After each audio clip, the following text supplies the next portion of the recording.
Joining me now is News Corp columnist Angela Mollard and Sky News contributor Louise Roberts. Angela, there's been plenty of back and forth between Trump and the Sussexes over recent years. Could a Trump presidency mean anything at all for the couple?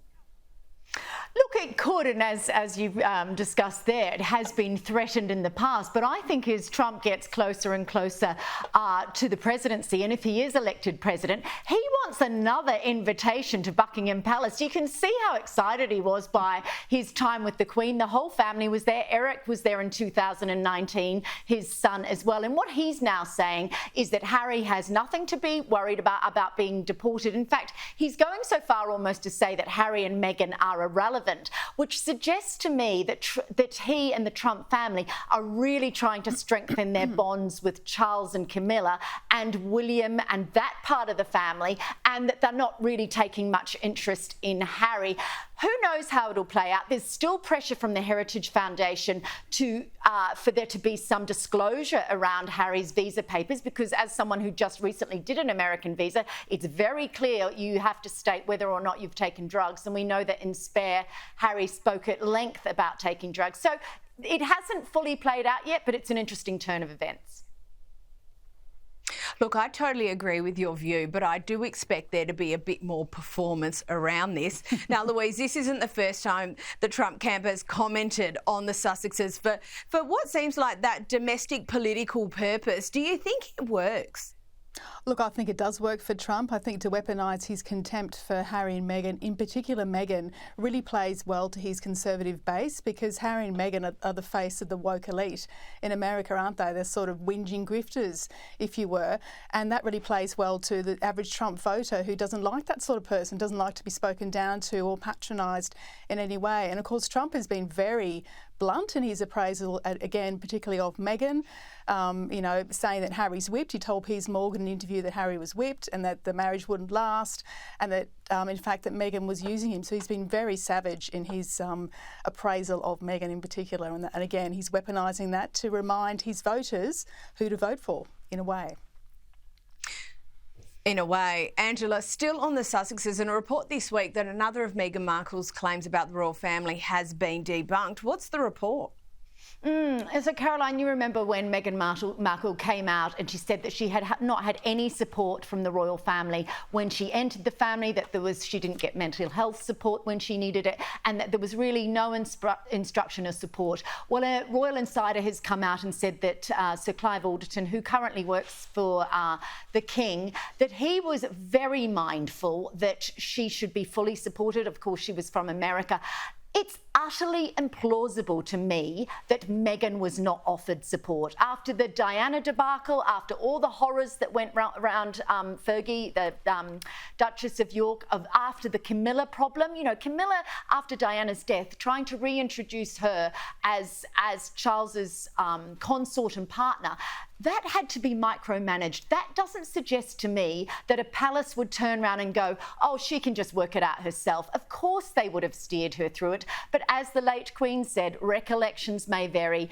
I think it's interesting that we're getting more information about these anecdotes by Meghan, and that they are being widely disproven. More and more people from the palace or palace adjacent are starting to speak out. And I think as more of those people leave the employ of the royal family, we may start to get more murmurs about what was happening behind the scenes.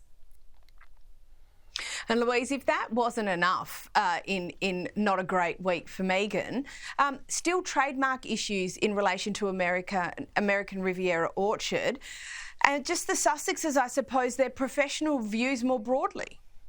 Yes, look, I think as a partnership, as a business partnership, they're still very toxic on many levels. Perhaps that's why they've sort of ventured into this new property situation in Portugal.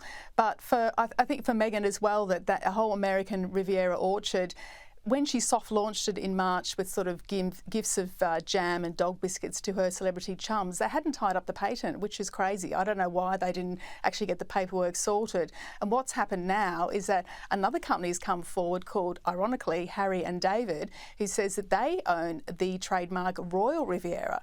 So, and they argue that, of course, American Riviera is a bit of a contradiction in terms and a bit too close for comfort for their brand, which generates 3 billion Australian dollars a year, has over 3,000 staff, has a beautiful website with these fantastic gift baskets, etc. So Meghan, you know, whether she does manage to launch this and obviously launch the adjacent Netflix cooking show, where it remains to be seen, I think, but she's still got a lot of background work to do. And the other big issue for her, of course, is she was trying to trademark a geographical area of California, which you cannot do. You can't suddenly hive off an area of Santa Barbara and say, I own the copyright to that. It just doesn't work that way. And the US Patent Office have come down on her very hard indeed. Now, Angela, Louise alluded to it, and on the back of that property purchase in Portugal, it's been reported this week that the Sussexes could in fact turn their efforts to building a property empire. Is that right? Where has that allegation come from? Look, it's coming from the Sun newspaper and has been widely reported. We haven't fully confirmed that they bought that Portuguese property. There's even some discussion that that property was bought so that Harry would have a bolt hole to go to should anything happen to the marriage, which is a really interesting proposition in itself. In any case, they made a lot of money from Netflix. They've got $75 million that they earned from Netflix, Harry and Meghan. There was a £15,000 advance, so $30,000 on Harry's book Spare, which was a bestseller, so he will have earned out that advance and millions more from it. They have to park their money somewhere. And interestingly, the Sunday Times today is reporting they have finally, in the UK, finally got eyes on how much property the royal family, how much Charles and William own, and it's over £600 million. So you think about double that in dollars. So in terms of having a history of owning property, that's what Harry's grown up with. He's seen his father and his brother having to manage that. It's not outside the realms of possibility that they would buy more property. But the suggestion that the Portuguese property is going to go on Airbnb, I don't think so. If you've got that money, you don't have to get a few thousand dollars from holidaymakers, do you? No, I don't think you do. Now, Harry, this week, he made an appearance at NATO. Louise, what was notable about it?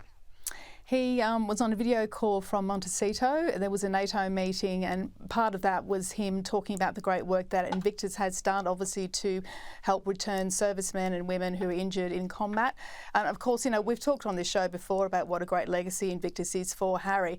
So I was a little surprised that there was a bit of sort of white noise around him talking to NATO, in the sense that people were saying, well, what country does Harry represent? How can he have a view on this? What's he got to say? He's just using it as a shameless publicity opportunity. Look, all of that may be true, of course, as well, but I don't think you can doubt his devotion to Invictus and the work that it does too. And of course, within the military itself, there are people who still are quite aggrieved about his boasts in his own book about how he killed a number of Taliban soldiers. And now we're getting through all the royals this week. The Duchess of York is in Australia promoting her book. She's in Perth at the moment, actually. Angela, what can you tell us about her trip and about her book? How's it been received? Look, she's getting a lot of attention. She had a sellout event over the weekend with, her sister was there as well. Of course, her sister has lived in Australia for a long time. She's got a 22-book deal with this publisher in Perth. This is where she's situated, children's books. And Sarah talks about the fact that the reason that she writes these children's books is she's readdressing the little girl that she once was. Now, if you know, lots of people don't know the Sarah Ferguson story, but it's tremendously sad. Her mother effectively left her when she was 14. She went and married an Argentinian polo player, moved to Argentina, left Sarah and her sister Jane with their father. Her mother then was killed in a car crash in the 90s, and Sarah's always had a really sad life. Then, of course, she went on, she was married to Prince Andrew then the toe sucking. But I think what's engaging about her is she's always got one foot in normal person territory, and that makes her really somebody that I don't know, I just find her really interesting. She's a great grandmother, a great mother to her kids, and I'm really interested to see what she does in the years ahead. So, and she's also great on social media. She doesn't put a lot of makeup on. She gets out there. She says what she thinks. It's a bit of a redemption story, and I'm there for it.